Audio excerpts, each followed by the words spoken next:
மனம், மைண்ட், த receiving station. இந்த மனதோட அமைப்பு எப்படின்னு பார்த்துடலாம். இந்த மனது 2 அடுக்கில் இயங்கும். ஒன்று கான்ஷியஸ் மைண்ட், இதை தமிழில் மேல் மனம் அப்படின்னு சொல்லலாம். இன்னொன்று சப்கான்ஷியஸ் மைண்ட், அதாவது ஆழ்மனம். இந்த மேல் மனம், கான்ஷியஸ் மைண்ட் அப்படிங்கிறது தான் இப்போ நீங்கள் என்ன நினைக்கிறீங்களோ அதை லைவாக உணரக்கூடியது, அதுக்கேற்ற முடிவை எடுக்கக்கூடியது. இப்போ நீங்கள் இந்த வீடியோவை பார்த்துட்ருக்கீங்க, இல்லை ஆடியோவை கேட்டுட்ருக்கீங்கன்னா, இது உங்களுக்கு போர் அடிக்குதுன்னா அது உங்களுக்கு போர் அடிக்குது அப்படின்னு உணர்த்துறது இந்த கான்ஷியஸ் மைண்டு தான். இந்த வீடியோ இன்ட்ரெஸ்டிங்காக இருக்குது அப்படின்னு நீங்கள் உணர்ந்தீங்கன்னா அதை உணர்த்துறது இந்த கான்ஷியஸ் மைண்டு தான். இப்போ நீங்கள் இந்த வீடியோ பார்த்துட்டு இருக்கும்போது உங்களை யாராவது அந்த பக்கம் கூப்பிட்டாங்க அப்படின்னா, யாரோ கூப்பிடுறாங்க அப்படிங்கிறத உணர்த்துறது. நீங்கள் திரும்பி பார்க்கலாமா, வேணாமா, இப்போ இந்த வீடியோவை க்ளோஸ் பண்ணலாமா, அடுத்தது யாருக்காவது ஃபோன் பண்ணணுமா, பசிக்குதா, சாப்பிட போகணுமா, தூங்க போகணுமா, இப்படி நிகழ்கால இயக்கங்கள் எல்லாத்தையும் உணர்த்துறதும் அதுக்கேற்ற முடிவுகளை எடுக்கிறதும் இந்த மைண்டு தான், அதாவது கான்ஷியஸ் மைண்டு. இந்த கான்ஷியஸ் மைண்டு தான் உங்களோட நிகழ்கால உலகத்தோட நுழைவாயில். இந்த மைண்டு மூலமாக தான் நம்ம ஒவ்வொருத்தரும் சிந்திக்கிறோம், பாடம் படிக்கிறீங்க. நம்மளோட எஜுகேஷன், அதாவது கல்வி, இன்டெலெக்சுவாலிட்டி, அறிவுத்திறன், எது வேணும் எது வேணாம், நல்லது எது கெட்டது எது, எதை ஏற்றுக்கணும் எதை நிராகரிக்கணும், இப்படி எல்லாத்தையும் இந்த கான்ஷியஸ் மைண்டு மூலமாக தான் நம்ம பண்ணுறோம். இதுதான் ஆரிஜினேட்டிங் பாயிண்ட். ஏதாவது வேணும் அப்படின்னா ஏற்றுக்கிறதும், வேணாம் அப்படின்னா ஒதுக்குறதும் இந்த மனம் தான். புதுசாக எதையாவது சிந்திக்கணும்னு தோன்றதும் அதுக்கான வேலையில் ஈடுபடுறதும் இந்த கான்ஷியஸ் மைண்டு தான். அடுத்தது சப்கான்ஷியஸ் மைண்ட், ஆழ்மனம். இந்த ஆழ்மனதுக்கு சிந்திக்கிற திறன் கிடையாது. எது நல்லதுன்னு தெரியாது, எது கெட்டதுன்னு தெரியாது, எதை ஏற்றுக்கணும்னு தெரியாது, எதை ஒதுக்கணும்னு தெரியாது. ரொம்ப முக்கியமாக எது நிஜம் எது கற்பனைன்னு கூட இந்த ஆழ்மனதுக்கு தெரியாது. இந்த ஆழ்மனது எப்போவுமே நம்மளோட நிகழ்கால கட்டுப்பாட்டில் இருக்காது. இந்த மனதை கட்டுப்படுத்தவோ இல்லை இயக்கவோ நம்மளால் முடியாது. எளிதாக சொல்லணும்னா, நீங்கள் பைக் ஓட்டவோ இல்லை கார் ஓட்டவோ கற்றுக்கும்பொழுது ரொம்ப ஜாக்கிரதையாக எப்போ கிளச்சை பிடிக்கணும், எப்போ ஆக்சிலேட்டர் கொடுக்கணும், எப்போ பிரேக்கை பிடிக்கணும், இப்படி ரொம்ப கவனமாக பார்த்து கற்றுட்ருப்பீங்க. இப்படி இருக்கும்போது உங்களுக்கு வேலை செய்கிறது எல்லாமே கான்ஷியஸ் மைண்டு தான், அதாவது மேல் மனம். நிகழ்காலத்தில் லைவாக வேலை செய்யும், என்ன பண்ணணும் என்ன பண்ணக்கூடாதுன்னு முடிவு செய்யும்.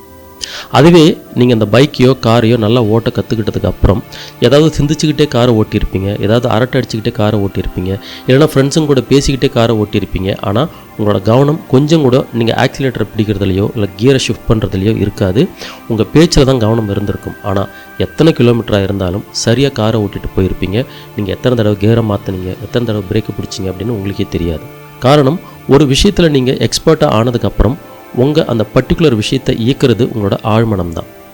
இது எல்லாத்துக்குமே பொருந்தும். புதுசாக பாட்டு பாட கற்றுக்கிறீங்க, டான்ஸ் ஆட கற்றுக்கிறீங்க, எழுத கற்றுக்கிட்டாலோ, புதுசாக ஒரு மொழியை பேச கற்றுக்கிட்டாலோ, நீங்கள் நிகழ்காலத்தில் பண்ணுற எல்லாமே அந்த தருணத்துக்கு வேலை செய்கிற மைண்டு தான் கான்ஷியஸ் மைண்ட்.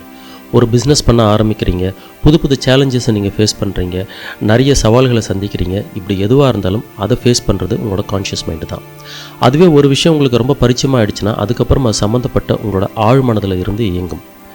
எல்லாரோட மனசுக்குள்ளேயும் ஆழ்மன குறியீடுகள் இருக்கும். இதை தான் ஆங்கிலத்தில் பேரடைம்னு சொல்லுவாங்க. அதாவது நீங்கள் ரிப்பீட்டடாக, அதாவது தொடர்ச்சியாக குழந்தை பருவத்திலேருந்து கேட்ட பார்த்த அனுபவப்பட்ட சூழ்நிலைகள், இதை எல்லாத்தையும் உள்வாங்கியது தான் இந்த ஆழ்மன குறியீடுகள். ஒருத்தவங்களோட ஆழ்மனதில் அவங்களோட ஆழ்மன குறியீடு ஒரு விஷயத்தை தப்புன்னு நம்பிச்சுன்னா, நீங்கள் அவங்களுக்கு அது எவ்வளோ தான் நல்லதுன்னு புரிய வைக்க முயற்சி பண்ணாலும் அவங்க அதை பற்றி தற்காலிகமாக கன்வின்ஸ் ஆகலாம். காரணம், அவங்களோட மேல் மனது, அதாவது கான்ஷியஸ் மைண்ட். ஆனால் அவங்களோட ஆழ்மனது அதை தப்புன்னு தான் நம்பி இருக்கும். இதெல்லாம் ஆழ்மன குறியீடுகள்னு சொல்லலாம். சரி, இந்த மேல்மனம் கீழ்மனம், அதாவது கான்ஷியஸ் மைண்ட், சப்கான்ஷியஸ் மைண்ட், இதெல்லாம் எப்படி உருவாச்சு?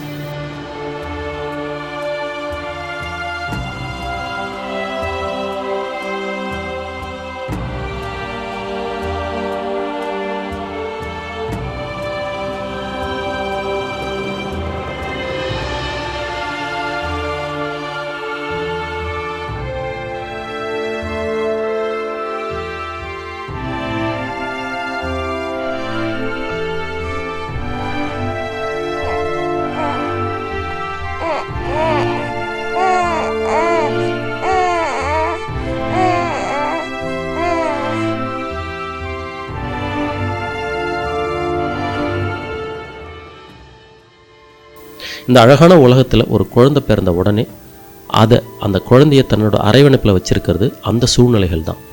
குழந்தைகளுக்கு பிறந்ததிலிருந்து அவங்க வளர்ந்து ஒரு குறிப்பிட்ட வயது வர்ற வரைக்கும் இந்த கான்ஷியஸ் மைண்ட் டெவலப் ஆகியே இருக்காது.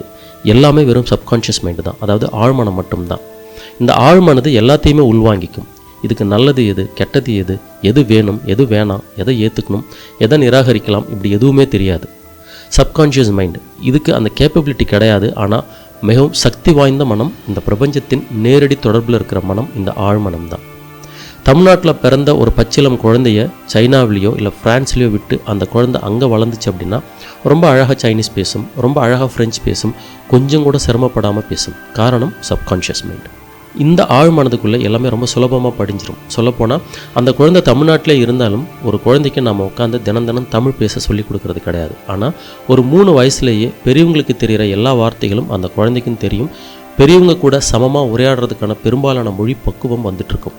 ஆழ்மனம் அவ்வளவு சக்தி வாய்ந்தது. இது வெறும் மொழிக்கு மட்டும்தானான்னு கேட்டிங்கன்னா இல்லை. நம்ம முதல் பகுதியில் பார்த்தோம் இல்லைங்களா, நம்ம மனதோட ஆரா, அதாவது மனதோட 2வது இயங்குமிடம் வைப்ரேஷனல் ஃப்ரீக்குவென்சி. குழந்தைகளுக்கு இது ரொம்ப விசாலமாக இருக்கும். நம்ம கண்கள் மூலமாக பார்க்கறது, காதுகள் வழியாக கேட்குறது, மூக்கு வழியாக நுகர்றது, வாய் வழியாக சுவைக்கிறது, உடல் வழியான தொடு உணர்வு, இப்படி இதன் ஊடான உருவாக்கம் தான் இந்த ஆழ்மனது. ரொம்ப ஹை லெவல் ஃப்ரீக்குவென்சியில் ஆப்ரேட் ஆகிட்டு இருக்கும். பல கிலோமீட்டர்கள் தள்ளி கூட நடக்கிற விஷயங்களை சென்ஸ் பண்ண முடியும். ஆனால் கான்ஷியஸ் மைண்ட் டெவலப் ஆகாத ஸ்டேஜ், அதனால் எக்ஸ்ப்ரெஸ் பண்ண வழிகள் கிடையாது. ஆனால் இந்த ஆழ்மனது அப்படிங்கிறது இந்த பிரபஞ்சத்தோட அரைவனப்போடு இருக்கும். ரொம்ப ஸ்ட்ராங்கான ஃப்ரீக்குவென்சியில் ஆப்ரேட் ஆகிட்டே இருக்கும். பக்கத்தில் என்ன பேசுகிறாங்க, தூரத்தில் என்ன பேசுகிறாங்க, என்னென்ன நிகழ்வுகள் தன்னை சுற்றி நடந்துகிட்ருக்குது, அம்மா கஷ்டப்படுறாங்களா, அப்பா கஷ்டப்படுறாங்களா, அம்மா எவ்வளோ சந்தோஷமாக இருக்காங்க, அப்பா எவ்வளோ சந்தோஷமாக இருக்கார், எது ஆக்ஷன், எது ரியாக்ஷன், எதுக்கு என்ன உணர்வோடு பேசுகிறாங்க, வினை என்ன, எதிர்வினை என்ன, ஒரு வினைக்கு அதோட விளைவுகளாக என்னென்னலாம் நடக்குது, அதாவது காசஸ் அண்ட் கான்சிக்வன்சஸ் எப்படி வேலை செய்யுது, சந்தோஷத்துக்கு என்னென்ன உணர்ச்சிகள், துக்கத்துக்கு என்னென்ன உணர்ச்சிகள், எது மாதிரியான சம்பவங்கள் அதிகமாக தன்னை சுற்றி நடக்குது, என்ன மாதிரியான சம்பவங்கள் தன்னை சுற்றி மிதமாக நிகழுது, எந்தெந்த மாதிரியான சம்பவங்களோ இல்லை நிகழ்வுகளோ தன்னை சுற்றி குறைவாக நடக்குது, தான் இருக்கிற இந்த சூழல், இந்த சமூக மக்கள் எதெல்லாம் சரின்னு உணர்த்துறாங்க, எதெல்லாம் தவறுன்னு உணர்த்துறாங்க, நம்மளோட கலாச்சாரங்கள் என்ன, நம்ம எதை கலாச்சார அடிப்படையாக கொண்டு வாழறோம், இப்படி ஒவ்வொன்றா சொல்லிக்கிட்டே போகலாம். இப்படி ஒன்று விடாமல், லிட்ரலி ஒன்று விடாமல் இந்த ஆழ்மனதில் பதிஞ்சிக்கிட்டே இருக்கும். ஏன்னா குழந்தை பருவத்தில் மேல்மனம் அப்படின்னு ஒன்று உருவாகாததுனால குழந்தைக்கு எது தன்னோட ஆழ்மனதுக்கு அனுப்பணும், எதை தவிர்க்கணும் அப்படிங்கிற எபிலிட்டி இல்லாத ஒரு பருவம் இல்லையா. அதனால் எல்லாமே ஆழ்மனதில் ரொம்ப ஆழமாக பதிஞ்சிக்கிட்டே இருக்கும்.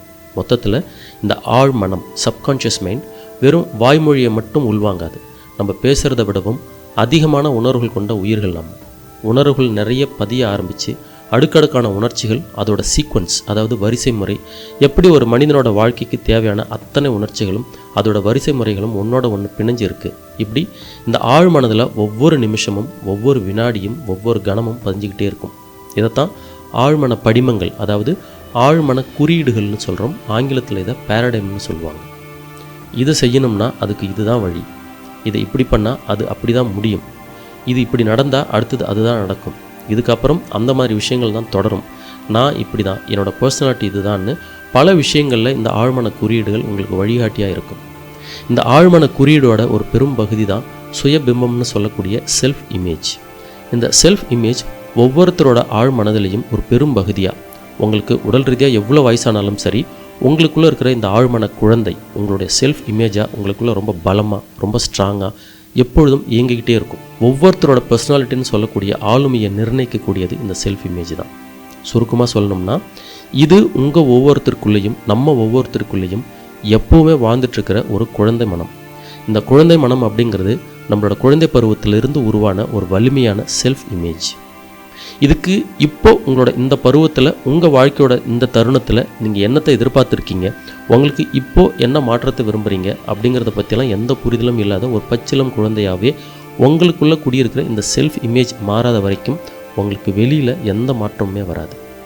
ஒரு பச்சிளம் குழந்தை எப்படி தனக்கு வேண்டியதை அடம் பிடிச்சு அதை சாதிச்சுக்குதோ, அப்படி உங்களுக்குள்ளே இருக்கிற இந்த ஆழ்மன குழந்தை உங்களோட செல்ஃப் இமேஜ் இந்த பிரபஞ்சத்து கூட ஒரு வலுவான உறவில் இருக்கிறதுனால அது என்ன குணத்தில் இருக்குதோ அதை சாதிச்சுக்கும். நீங்கள் எதிர்பார்த்து காத்திருக்கிற அந்த நிரந்தர மாற்றம் நிகழாமலே போயிடும். உங்களுக்குள்ளே இருக்கிற அந்த பச்சிளம் குழந்தைன்னு சொல்லக்கூடிய அந்த செல்ஃப் இமேஜ் மாறினா மட்டும்தான் உங்கள் வெளிப்புற வாழ்க்கையும் மாறும். நீங்கள் எதிர்பார்த்து செய்கிற முயற்சிகளுக்கும் உழைப்புக்கும் ஏற்ற பலன் கிடைக்கும். நீங்கள் இவ்வளோ நேரமாக இது வரைக்கும் இந்த வீடியோவை இத்தனை பகுதியையும் நிதானமாக கவனிச்சுட்டு வந்திருக்கீங்க அப்படின்னா இப்போ இதோட கிளைமேக்ஸ் பார்ட்டுக்கு ரொம்ப கிட்ட வந்துட்டீங்க.